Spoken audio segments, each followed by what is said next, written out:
Election में सर्वे करने का काम बड़े छोटे सभी मीडिया चैनल करते हैं और ठोक बजाकर दावा भी करते हैं कि उनका पोल सबसे ज्यादा सटीक है। लेकिन जब रिजल्ट्स सामने आते हैं तो कुछ चैनल के साथ साथ बड़े बड़े पत्रकार की भी पोल खुल जाती है और उनके व्यूअर्स पूछने लगते हैं कि भाई ऐसा सर्वे आप करते कैसे हो जो रिजल्ट्स के आसपास भी नहीं होते। ऐसा ही कुछ कर्नाटक के इलेक्शन में देखने को मिला, जहां बड़े बड़े पत्रकारों के सर्वे धरे के धरे रह गए। जहां रूबिका लियाकत, अर्नब गोस्वामी, सुधीर चौधरी जैसे बड़े पत्रकार कर्नाटक में बीजेपी की प्रचंड जीत दिखा रहे थे, वहीं रिजल्ट्स में बिल्कुल उलट हो गया और बाजी मार ली कांग्रेस ने। और फिर शुरू हुआ लीपापोती का काम। जब कांग्रेस जीत गई तो सभी को झटका लगा और अपने अपने सर्वे की पोल ना खुले उसी के लिए जुट गए सभी पत्रकार अपने व्यूअर्स के सामने अपनी नाक कटने से बचाने के लिए और लीपापोती में लग गए। जैसे कि सुधीर चौधरी, जिन्होंने कर्नाटक के इलेक्शन पर पूरा एक स्पेशल शो कर्नाटक स्टोरी किया था, जिसमें ठोक बजाकर कहा था कि बीजेपी को कोई नहीं हरा सकता। लेकिन जब बीजेपी हार गई तो फिर अपनी कही बात पर पर्दा डालने के लिए कहने लगे कि बीजेपी चुनाव भले ही हारी हो लेकिन उनका वोट परसेंट कम नहीं हुआ है। जेडीएस का वोट परसेंट कांग्रेस में जाने की वजह से कांग्रेस जीत गई, बीजेपी को कोई नुकसान नहीं हुआ है।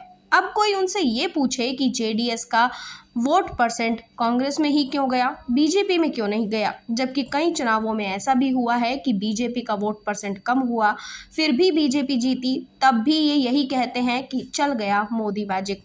तब कोई ये नहीं कहता कि बीजेपी का वोट परसेंट किसी दूसरी पार्टी को चला गया और बीजेपी को नुकसान हुआ है। गजब ही मोदी भक्ति है भाई।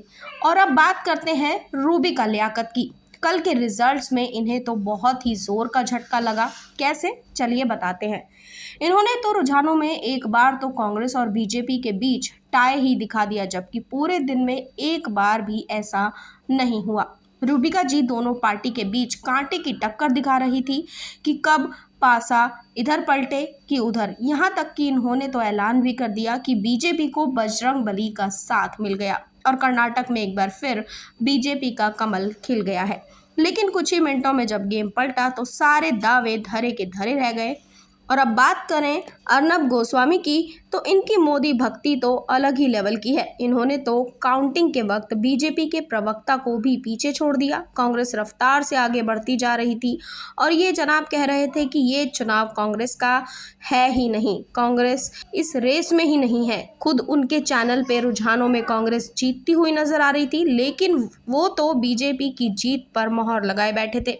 पैनल डिस्कशन में बैठे बीजेपी के प्रवक्ता को हिम्मत देते हुए कह रहे थे कि अभी तो पूरा दिन पड़ा है, अभी कुछ नहीं कहा जा सकता। अब इन सब मीडिया कर्मियों से व्यूअर्स सवाल पूछ रहे हैं कि ये जो आप सर्वे करवाते हो, कैसे करवाते हो जो नतीजों के आसपास भी नहीं पहुंच पाते, या मोदी भक्ति में ये पत्रकार कुछ ज़्यादा ही लीन है कि उन्हें मोदी भक्ति के अलावा कुछ और दिखाई ही नहीं देता या देखना ही नहीं चाहते।